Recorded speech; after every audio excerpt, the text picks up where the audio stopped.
Peter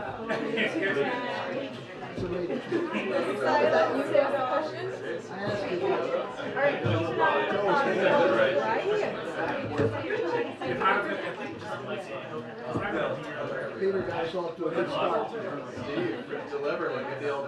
Mr. President, who is it about this speech you want to share?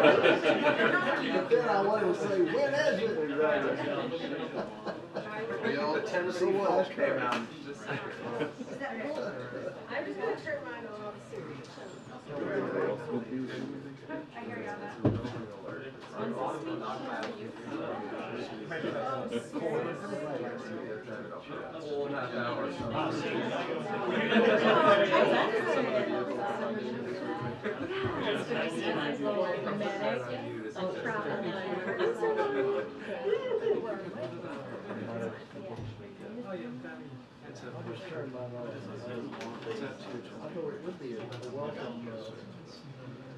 Welcome diversion for everybody's phone to go.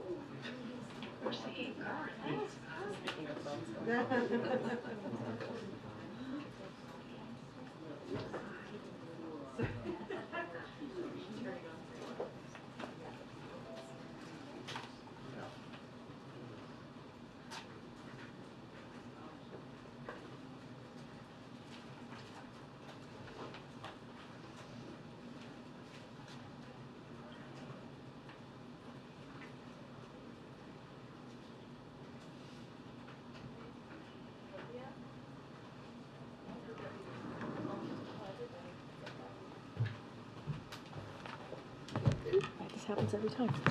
Good afternoon, everyone. Okay, so I know there's a national emergency alerts that's supposed to potentially, or alert system that's supposed to start at 2:20 at a rolling basis, so hopefully we can get through it. Okay, guys. I know it's been a busy 24 hours on the other side of Pennsylvania. I wanted to note at the top that we continue to see the election of a speaker as an internal matter of the House of Representatives, just as we have previous leadership elections in Congress. But as I said in a statement last night, the President hopes the House will quickly elect a speaker because the urgent challenges facing our nation will not wait. You just heard the same kind of sentiment from the President moments ago in the Roosevelt Room. The American people deserve leadership that puts the issues affecting their lives front and center. As President Biden did yesterday with more action to lower prescription drug prices, as he did today by delivering student debt relief for more Americans. Once the House meets their responsibilities to elect a speaker, President Biden looks forward to working together with them and members of both parties in Congress in good faith on behalf of the American people. The President has demonstrated his commitment to bipartisanship throughout his career and through the more than 300 bipartisan bills he has signed into law as president, including historic investment infrastructure, manufacturing, veterans care, and medical research, stopping gun violence, the overdose epidemic, and much more. That work must continue, and the President is ready to work with anyone willing to work together with him in good faith to continuing to deliver for the American people. Speaking of delivering for the American people, we have a pretty vivid split screen today here at the White House. While a group of extreme congressional Republicans have opposed student debt relief, denying more than 40 million of their own constituents thousands of dollars in debt cancellation, and tried to block the SAVE plan, which is helping borrowers save money on their student loan payments. On the other hand, just moments ago here at the White House, as I stated, the President announced that an additional 125,000 Americans have been approved for $9 billion in debt relief through his administration's efforts to fix income drive repayment plans and public service loan forgiveness, and by canceling debt for borrowers with total and permanent disabilities. To date, the Biden administration has canceled more than $127 billion in debt for nearly 3.6 million student loan borrowers. President Biden has long believed that college should be a ticket to the middle class and not a burden that weighs on families. That's why from day one, his administration has taken unprecedented steps to fix the broken loan system, making college more affordable, and bring the promise of higher education in reach for more Americans, and he has not done yet. Under President Biden's leadership, this administration continues to work to open an alternative path to provide debt relief to as many student borrowers as possible, as quickly as possible, and the Department of Education provided an updated on our efforts just last week. As borrowers begin repayments, the president will continue to use every tool he has to give borrowers the extra breathing room they may need. With that, Darlene, good to see you. Want to kick us off? Thank you. Two quick questions on Ukraine. We just heard the president announce that he'll be giving a speech on Ukraine. What more can you tell us? What is the timeline? Is he going to do this tomorrow or next week? Or? So we'll have more to share on the president's speech. He said, as he said, a major speech on Ukraine. Don't want to go beyond what he said, but as soon as we've locked that in, certainly we will share that with all of you, the timing and the date. And then you also talked about another means of potentially funding, getting U.S. support to Ukraine. Do you have any details on what he was talking about? I don't have anything more than what the president shared. Look, the president was very clear, right? He basically said, he was able to bring 50 nations together, right? Allies and partners together to give a commitment, to bring forth a commitment to Ukraine as they are bravely fighting for their freedom, right? Fighting for their democracy. And what he said is basically it would be a major mistake for us to walk away from that, for us to walk away from what the brave people of Ukraine are doing every day for this past more than a year. And so there is a broad commitment. We see that from both the House and the Senate, both Republicans and Democrats, to continue that support, that funding support that we have provided for Ukraine. And he believes that still stands. He believes that has not changed, and we need to continue that. Okay. Thanks, Karine. So Biden said today that he's worried about additional funding to Ukraine. So if someone like Jim Jordan, who has said he's against moving an aid package to Ukraine, is elected speaker, does the White House believe they can still get more funding through? So we're not going to comment on who's in the race or who's not in the race for speakership. That is something that the House needs to figure out, that House Republicans will deal with. What we can say, and what the president said as well, just reiterating this, is that he's committed to working across the aisle in good faith to get things done on a common ground, right? To making sure that we're getting things done for the American people.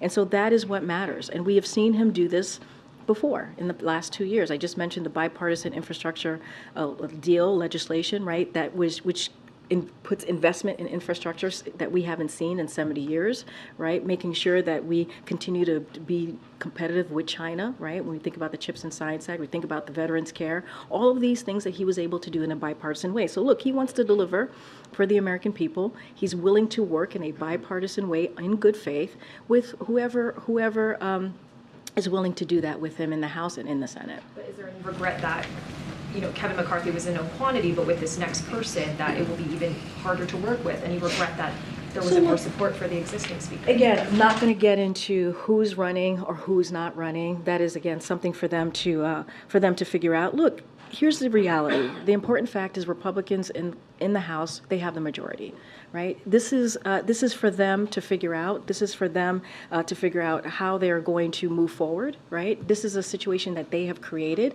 And I don't want to speak for every American across the country, but I would say a majority of Americans are sick and tired of the infighting that they're seeing in the House right now.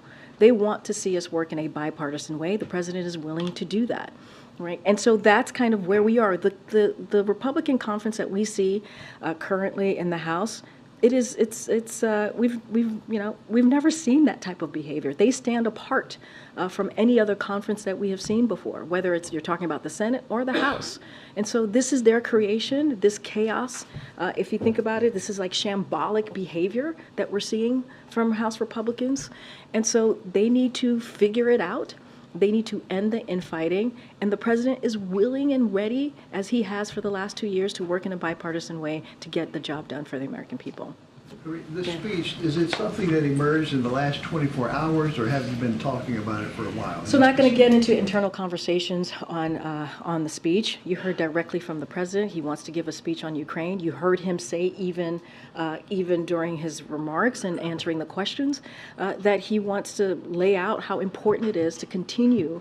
He wants to continue to fund, continue that funding for Ukraine. Look, again, he said we brought 50 nations. He brought 50 nations together, allies and partners, to make sure that commitment to Ukraine was there. He wants to continue it. And this is important to the American people. This is important for our nation to continue that support to Ukraine.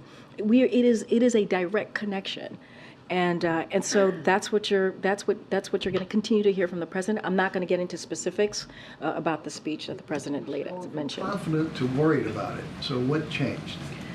Well, and I've said this before. Of course, it is a concern when you have a small fraction, in Congress, like the House Republicans, who are causing this type of chaos. I've said this before, right? Of course, it is of concern. And as it relates to the funding, we continue to see broad support, majority of bipartisan support, right? Majority support in a bipartisan way in both the House and the Senate to continue our commitment to Ukraine. And this is a promise. This is a promise that both House Republicans and Democrats, both Democrats in the House, in the Senate, and Republicans in the Senate have made. And so we want to make sure, we want to see that commitment continued for the people of Ukraine. And so that nothing has changed there. When they've been very public about that, nothing has changed. It would be a major mistake if we do not continue to do that. And that's what the president made clear today in the Roosevelt Room. Okay, Nancy. Thanks. Following up on that, just yesterday, you told us, John Kirby told us that the president reassured all these world leaders that he is confident that Congress is going to approve this aid. And now today, he's saying that he wants to deliver a major address to warn about how problematic it would be if Congress didn't approve this aid. So is he confident, or is he not confident that Congress is going to do this? He's confident because there has been a broad support for this, right? Majority support in a bipartisan way to continue this funding. That hasn't changed. We continue to hear that, and so that is what we are going to point to, obviously. But look, and I've said this: when you have a small fraction of, as I just said to Steve, when you have a small fraction of a party that is causing that type of chaos, it doesn't look great across the globe, right? That doesn't look very promising. But let's not forget, these nations also have their own domestic kind of processes and things that they have to deal with as well. So they understand certainly how that works for us as well, trying to get through the domestic policies or process or politics here as well. Look, what we want to make very, very clear is that we cannot walk away from our commitment. We cannot. It would be a major mistake. That's what the president wants to make very clear. And, the National Security Advisor, Jake Sullivan, said this the last time he was at the podium, is like the cost of doing nothing is so much greater than the cost of providing continued support. And so the president's going to reiterate that. He's going to reiterate those sentiments that we have. He's going to reiterate what you heard from him, how it would be a serious mistake if we walk away from that commitment. The president seemed to suggest a moment ago that there might be some alternative funding source he could tap into if Congress does not pass more aid for Ukraine. What is that funding source? I'm not going to go beyond what the president said. You're going to hear directly from him, as he said. He's going to give a major remarks on Ukraine. I'm just not going to get beyond that. Okay. Ms. Karine, our colleagues at CNN are reporting that the U.S. is sending seized weapons from Iran to Ukraine. Can you confirm that? And is that something that we're going to see more of if Ukraine aid continues to be stalled? So look, I wouldn't connect the two. Here's what I can say. CENTCOM put out a statement on this. The Department of Defense announced that the U.S. government transferred 1.1 million rounds of small arms ammunition for Ukrainian infantry units. And as I mentioned, U.S. Central Command, naval forces seized these munitions as they were en route from Iranian Revolutionary Guard to militant groups in Yemen in violation of international law and United Nations Security Council Resolution 2216. We will continue to take action actions to support Ukraine in their fight for freedom against tyranny, and to curb Iran's destabilizing activities in the region and beyond. And so that is our commitment that we will continue to have, and this is a way that we felt that we can also continue to support Ukraine. And to Nancy's question about alternative ways to fund Ukraine, was that the deal that the president was referring to again today when he said that the Democrats had a deal with Speaker McCarthy? Maybe it wasn't to bring a bill to the floor on Ukraine, but maybe this other avenue to get aid to Ukraine. I'm not going to get ahead of the president or go beyond what he said today. He's going to speak to this when he's ready to do so. Go ahead. Can you describe the nature of President Biden's relationship with Jim Jordan? Look, the president has been vice president. He's been senator, right? He has many relationships with members of the Republican Party in the House and the Senate, more specifically. Just not going to get into characterizing specific relationships that he has, but the president has been known for a long time to work in a bipartisan way and have pretty good relationships with Republicans in Congress. I'm just not going to get into every member of Congress and his relationships with them. So I suppose that means you don't want to answer about his relationship with Steve Scalise? I'm not going to get into characterizing each relationship that the president has. Okay, Mayor. Thank you. I have just asked President Biden if he promised President Zelensky ATACMS for Ukraine, and he answered that everything President Zelensky asked for, we've worked out. It's hard to imagine that Zelensky didn't ask for ATACMS. Does it mean that some kind of solution for delivering ATACMS has been achieved? I don't have anything to say on that today. Look, I'm not going to go beyond what the president said. As you know, he has had multiple meetings with President Zelensky, and we work very closely with his team. We talk to them very regularly, and just don't have anything to share beyond that. So one more question about Sweden's NATO membership. It's been almost 3 months since President Biden thanked President Erdogan for dropping his opposition to Sweden's NATO accession. Is President disappointed that Sweden is still not a member of NATO? So we still stand very strongly on believing that Sweden should be welcomed into NATO as soon as possible. Sweden is a strong, capable defense partner that shares NATO's values. They will strengthen alliance and contribute to European security. And we're going to continue to urge Turkey. We're going to continue to urge Turkey to move forward with NATO ratification process as soon as possible. And don't have anything else to share beyond what we've been very consistent on. Okay. Thanks, Karine. John Kirby said yesterday that the White House prefers that Ukraine funding should be separate from anything connected to the border, but there does seem to be some momentum behind linking border security and Ukraine in the next funding package. What's the president's reaction to that? Look, and we talked about this a little bit earlier in the week. The president, and we believe this, and we've seen this, and the president has taken action when it comes to delivering funding, record funding for the border security, and he's requested additional funding. The most extreme House Republicans have sought to eliminate thousands of border patrol folks at the border, and the president. Let's not forget, the president got 25,000 additional border patrol law enforcement at the border. That is something that no other president has been able to do. Meanwhile, just 2 weeks ago, House Republicans proposed cutting DHS funding by 8%. That's what they have said that they want to do. Let's not forget, the president just recently requested $4 billion in supplemental funding to work that system in a very safe and humane way. When it comes to Ukraine, and you heard me say this, we want to continue to see the bipartisan support for funding in Ukraine. And we've heard from House Republicans and Democrats. We've heard from Senate Republicans and Democrats in a overwhelming way, right, in a majority that say that they want to continue that funding. And so that's what we want to see. And the president, again, asked for $4 billion in supplemental funding to deal with the border. And so, look, we've been very clear on how we want to move forward with the border. And you have House Republicans who want to take away that funding, take away the work that the president has done. Red line against having a joint package that focuses on the border. Look, the Admiral spoke to this yesterday. He was very clear about this, and we want to continue to see the support for Ukraine in a bipartisan way. We continue to hear from both parties saying that they want to do this.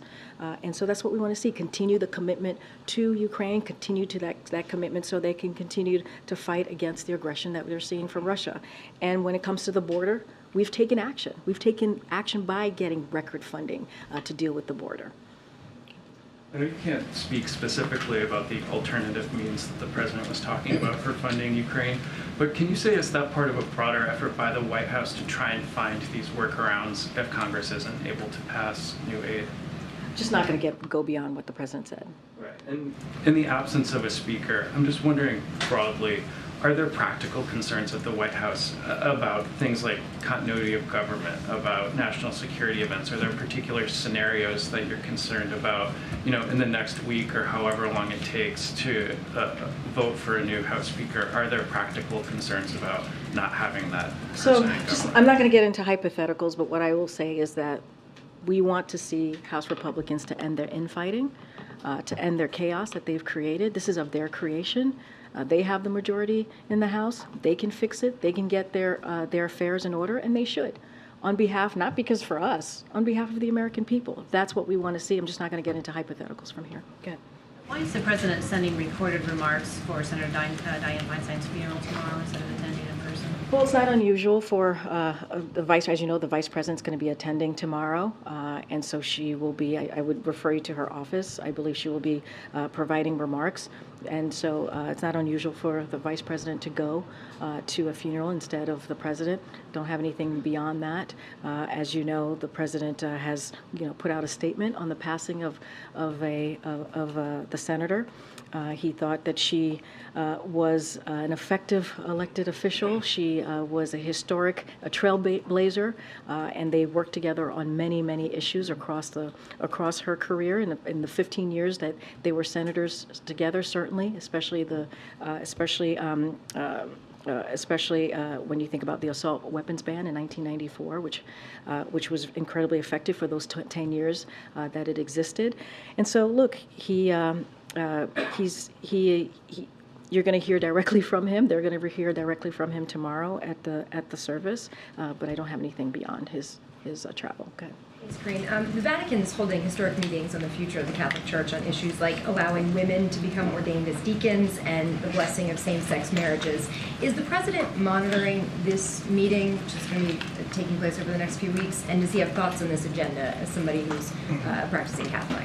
So look, we're not going to get into the internal workings of the Catholic Church. That is something for them to work through. But certainly the president is proud of his faith and enjoys a warm relationship with Pope Francis. They share a lot of common goals. And so I'm going to leave that there, let them deal with their internal kind of workings, and just not going to comment beyond that. And the Pope singled out the U.S. in his new document on the environment, specifically on emissions in the U.S., on climate change, and said that a broad change in the irresponsible lifestyle connected with the Western model would have a significant long-term impact. What's the White House reaction to this tough criticism from the Pope on something that's a big priority for the president? And is that something that the Pope expressed to the president directly when they've had conversations? Well, certainly I'm not going to speak to any private conversations that the Pope has had or the president has had with the Pope. What I can speak to, and this is something that the president has done since day one, or said since day one, how climate change is indeed an emergency, and he has taken actions. He's taken actions to deal with climate change, and declared climate as a basis for emergency action under the Defense Production Act, DPA, set aside $500 million from DPA to jumpstart heat pump manufacturing and build out our electric grid, deploy tens of millions more from the DPA to stand up solar manufacturing and source critical materials for EVs, sign the most ambitious climate bill in history, the Inflation Reduction Act, as you know, which is going to actually put forth investments to deal with climate change, and conserve more land and waters in his first year in office than any president since JFK. So the president has shown his commitment. He's walked the walk, if you will, and he'll continue to work through whatever else he can do to deal with climate change. Thank you. The governor of Illinois has written to President Biden to say the federal government's lack of intervention and coordination at the border has created an untenable situation for Illinois. Does anybody outside of the White House think the immigration policy is working? So here's what I can tell you. I just mentioned that the president requested $4 billion for supplemental funding to address what we're seeing at the border, right? And to manage what is happening currently at the southwest border more specifically. And Republicans continue to block us. They do. They continue to block us. And without Congress, the president has taken action. He's taken action whether it is whether surging resources to the border. We have removed and returned more than 250,000 people since May 12th, and working with partners and countries across the region to actually deal with this issue. So the president has continued to try to put forth actions and ways to deal with what we're seeing at the border, and Republicans continue to block us. I just mentioned moments ago, like 2 weeks ago, they put forth a CR that would take away law enforcement at the border. Different topic. There are some new pictures of Commander Biden biting a staffer again. How many times has that dog bitten the Bidens? I would refer you to the Secret Service and also the First Lady's office. Okay. It's the 12th known incident of this dog biting a White House staffer. A lot of times when that happens, there's a lawsuit. Isn't the president worried about getting sued? I would refer you to the Secret Service or the First Lady's office. My last one. Is any part of the West Wing here just loving the fact that Republicans don't appear to be able to govern the one part of the government that they actually control?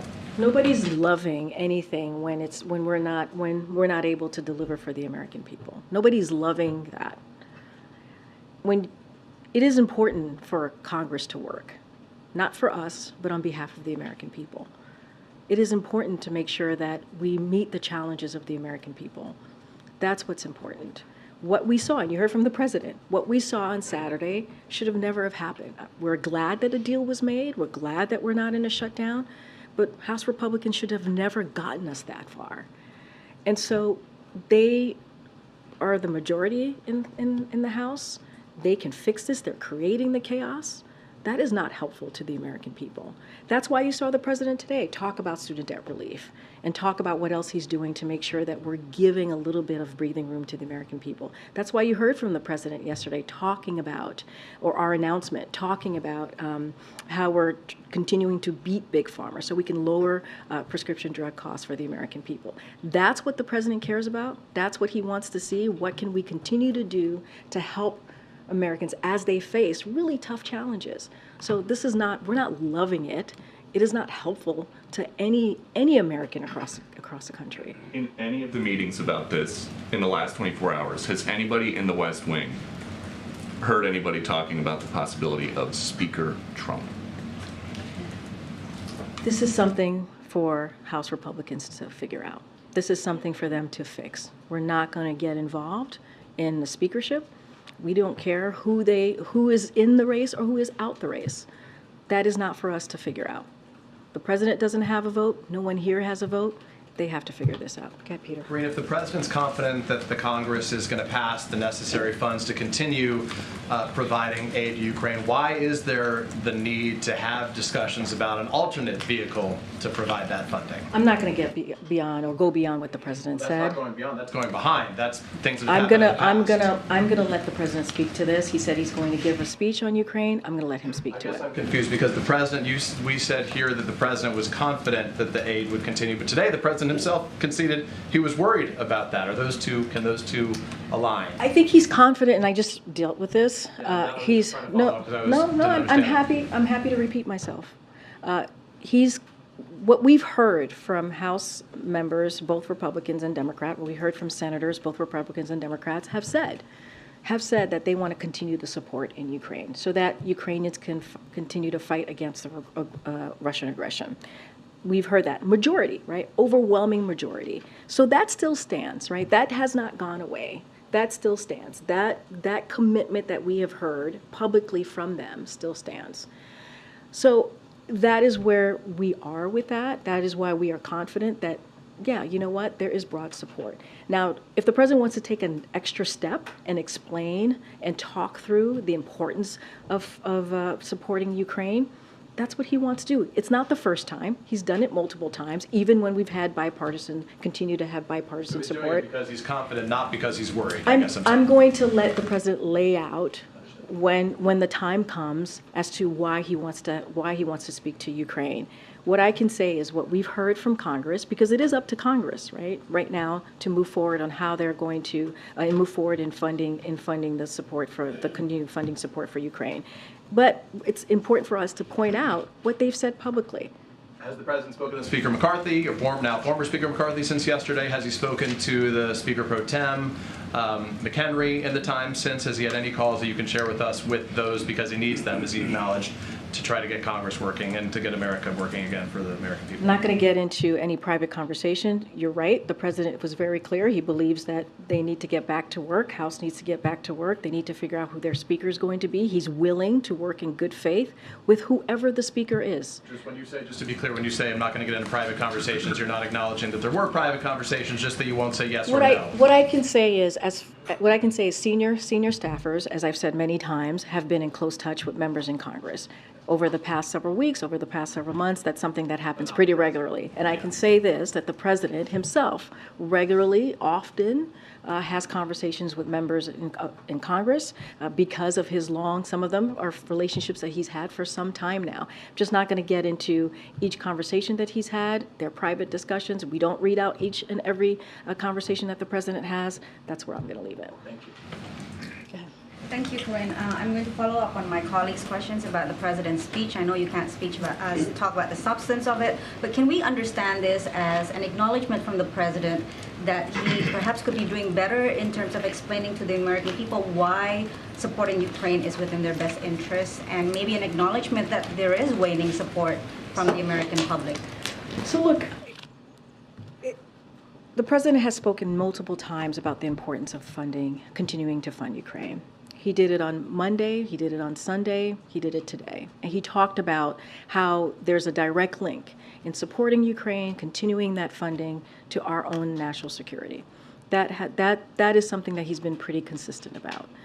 I'm not going to get into what he's going to say in his speech. You'll hear directly from him, obviously. But, we have seen the polling, just like you all have seen the polling. I believe the Admiral was asked about this as well. And yeah, we see the polling and we get that, we understand. But we also believe that it is fundamentally important to our own national security, as well as supporting the brave people of Ukraine, to continue that support. It is. No, there you go. Okay, thanks everybody, I'm just kidding. I turned mine off. All right. I know, it works. Every couple of years, folks. Your last statement set off Yeah. Your last statement set off I don't even know what was the last statement, but go ahead. Go ahead, Patsy. Thank you. It's going to go on a rolling basis. Be ready. But to address that, that waning support from the American public, and as well as the trajectory that there is waning support from Congress, at what point does the White House, would the White House reconsider the messaging on Ukraine? I mean, for as long as it takes maybe an effective message in the beginning of the war, but maybe the American people at this point need to hear something less indefinite, less open-ended. Is this something that the White House is considering? I'm just not going to get into the substance or the specifics of what the president's going to say. I mean, the president said it today, right? He said that he was able to bring 50 nations together to show the commitment to Ukraine as they stand up against Russian aggression. And he even said, and went further, and said that to walk away from that, to walk away from that would be a mistake. And he talked about how what they're doing, what the brave people of Ukraine is doing in fighting against that aggression from Russia, is directly linked to our own national security. And so he's always going to continue to make that very clear. We've heard that from the National Security Advisor Jake Sullivan when he was here recently. We heard that from the Admiral. It is important that we continue to help Ukraine. And so we've always made that clear. We've always made that clear over the past, more than a year now, that this ongoing, unjust war that we're seeing in Ukraine by Russia. Go ahead, Danny. Thanks, Karine. Just going back to the the 50 nations, how worried should they be that the president is worried about the funding?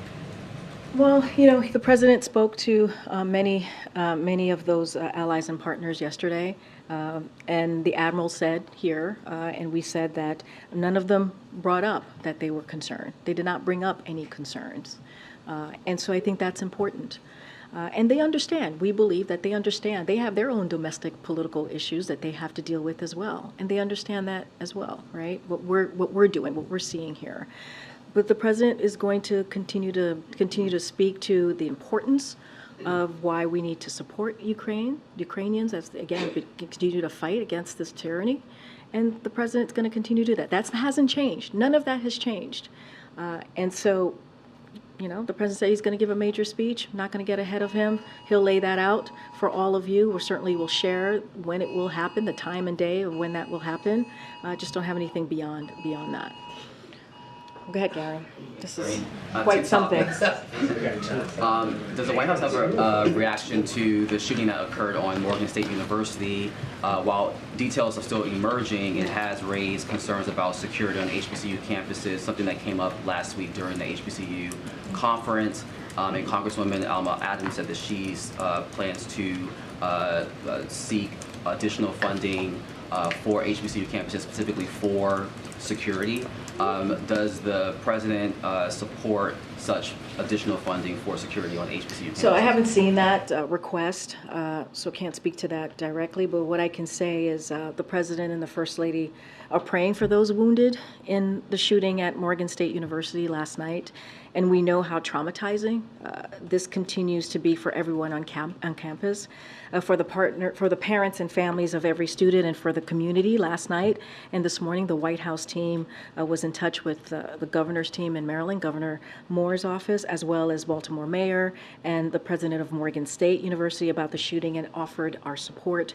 The ATF is actively assisting in the investigation as the search remains underway for the shooter. We urge everyone on campus and in the community to heed the guidance of safety officials. Morgan State is in our hearts today, and we will continue to do everything we can to provide support needed as the community recovers from this horrific shooting. In fact, as we just announced, as you all know, on Friday when we announced the White House Office of Gun Violence Prevention, is precisely why we did that, is to improve what we're seeing, right? This gun violence that we're seeing across the country, and not just on campuses, right? In communities just across the country. And so we want to be there for the survivors and the communities who are impacted by the shootings, and we're going to do that. And certainly that is one of the kind of the important parts of having the office. As it relates to any additional funding, just don't have anything to share with you at this time. This is a president that has given more than any other president as it relates to HBCUs, more than $7 billion. You see his commitment to HBCUs. I just don't have anything to share beyond that. One more topic. The NAACP President Derek Johnson sent a letter to Secretary Cardona requesting that the president's SAVE program for student loan debt is expanded to parent plus loan borrowers. He makes the argument that this is an equity issue, that Black households disproportionately take out parent plus loans. Is the president open to retooling this program for these borrowers? So, look, I don't have any policy announcement to make at this time. What I can say is that through the rulemaking process, we are certainly focused on making sure that we continue to give relief to borrowers. I mean, that is part of the multiple announcements that you've seen since the SCOTUS decision. The president is very much committed to his student debt relief program. We'll have more once through the rulemaking session. Look, the president is always committed to trying to find a way to give Americans, in this case borrowers, a little bit of a breathing room. He talks about dignity, offering up and making sure people have dignity so that they can provide for their family. And this is what you're seeing from his student debt relief program. Just don't have any policy announcements to make. Okay. Thanks, Karine. In regards to this speech, Russia invaded Ukraine. which is enough in the past for most Americans to join together with the band, and we would find some unity. We do not have that unity, and there continues to be a lot of criticism of this administration's efforts in Ukraine on Capitol Hill with Republicans in Congress. So does this at all speak to the administration's ability to communicate to the American people that there is a problem that we should be behind, or do you believe it falls chiefly on the GOP? Okay. Did I get you there? I'm sorry. I wasn't trying to be confusing. Okay. As it relates to, and I've said this multiple times at this point, we have seen overwhelming support to continue the support, to continue the funding for Ukraine. We've seen that in the House, in the Senate, from Republicans, from Democrats. They've been very public about it, and we don't believe that has changed. We do not believe that has changed. And so we want to continue that support. Again, you said, right, Russia invaded Ukraine, right? Ukrainian people are fighting for their democracy, fighting for their freedom. That is incredibly important. As you think about the NATO allies, the NATO countries that surround Ukraine, it is incredibly important that we support Ukraine, right? It is incredibly important that we do so. And so, again, the cost of doing nothing is so much more than the cost of providing continued funding for Ukraine. And so, as the president said, he was able to bring allies and partners together to provide that commitment to Ukraine, and it would be a serious mistake if we were to walk away from that. You're going to hear from the president. He said it. He's going to give a speech on it. He's spoken about it many times before. He's going to speak about it again. And it is important. We believe it is important. The president made this point for our own national security to make sure that we continue to provide support. Will he speak to the concerns that the GOP and others have about continued efforts to aid Ukraine? Look, I get your statement, but we've also heard from overwhelming majority of folks in the House and the Senate, both Republicans, right, in both chambers, and Democrats, in a bipartisan way, supporting the continued funding. And finally, this is my every 2 months request. He just spent time, the president just spent time with the pool. Which is great. 4 or 5 questions from the pool. He took questions, and he did so on Sunday as well. Could we just get him to come out here into this room for those of us who are not a member of the pool to ask him questions? Well, the president loves taking your questions. He's done it a couple times this week. I don't have anything to commit to all of you. He's going to continue to do so when he can. Thanks. Good. Oh, all right. I'm going to go ahead, John. You're the last one. Thank you very much, Karine. Some House Republicans have raised this idea of linkage, the idea that they would support another round of funding for Ukraine, but only if there's additional funding for border security at our southern border. What would be problematic with that particular idea? After all, it is divided government, and you do need to have some sort of compromise with divided government. I literally just answered this question about 10 minutes ago, so I'll say this. When it comes to the border, the president has provided record amount of support of funding to deal with the border. And Republicans do the opposite.